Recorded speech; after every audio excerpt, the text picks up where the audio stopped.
প্রযুক্তি যতই এগোচ্ছে ততই বাড়ছে এর নেশা। বিশেষ করে তরুণ প্রজন্ম এখন মোবাইল ফোন ছাড়া এক মুহূর্তও কল্পনা করতে পারে না। সামাজিক যোগাযোগের মাধ্যমে সক্রিয় থাকার প্রতিযোগিতায় সেলফি এখন যেন এক অবিচ্ছেদ্য অংশ। কিন্তু এই সেলফি নেশায় কেড়ে নিচ্ছে অসংখ্য তরুণ তরুণীর প্রাণ।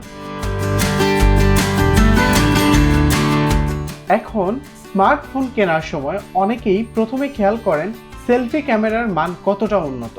দুর্গম পাহাড়, গভীর নদী কিংবা চলন্ত ট্রেনে যেখানেই হোক না কেন ঝুঁকি নিয়ে সেলফি তুলতে গিয়ে প্রায়ই ঘটে মর্মান্তিক দুর্ঘটনা। কখনো ট্রেনের নিচে কাটা পড়া, কখনো নৌকা উল্টে ডুবে যাওয়া। এমন দুঃখজনক ঘটনা এখন আর নতুন কিছুই নয়। সম্প্রতি যুক্তরাষ্ট্র ভিত্তিক দ্য বারবার ল ফার্ম 2024 থেকে 2025 সালের মে মাস পর্যন্ত সেলফি সংক্রান্ত দুর্ঘটনায় বৈশ্বিক তথ্য প্রকাশ করেছে। প্রতিবেদনে দেখা গেছে গত এক দশকে সবচেয়ে বেশি সেলফি জনিত মৃত্যু ঘটেছে ভারতে। দেশটিতে 217টি ঘটনায় প্রাণ হারিয়েছেন 214 জন, আহত হয়েছেন 57 জন।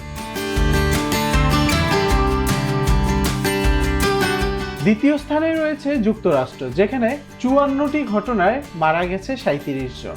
তৃতীয় স্থানে রয়েছে রাশিয়া, যেখানে মৃত্যুর সংখ্যা 18 জন। চতুর্থ স্থানে পাকিস্তান, যেখানে প্রাণ হারিয়েছেন 16 জন।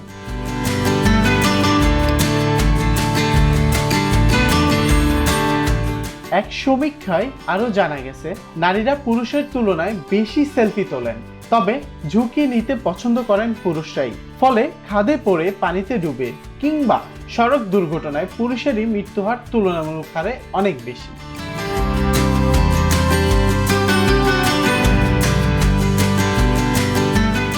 বিশেষজ্ঞরা মনে করেন সেলফি এখন শুধু আনন্দ বা স্মৃতি ধরে রাখার মাধ্যম নয়, বরং সামাজিক স্বীকৃতি পাওয়ার প্রতিযোগিতায় তা এক ধরনের নেশায় পরিণত হয়েছে। সেই নেশায় তরুণদের ঝুঁকি নিতে বাধ্য করছে এবং অকালেই কেড়ে নিচ্ছে তাদের জীবন। News desk, global voice 24।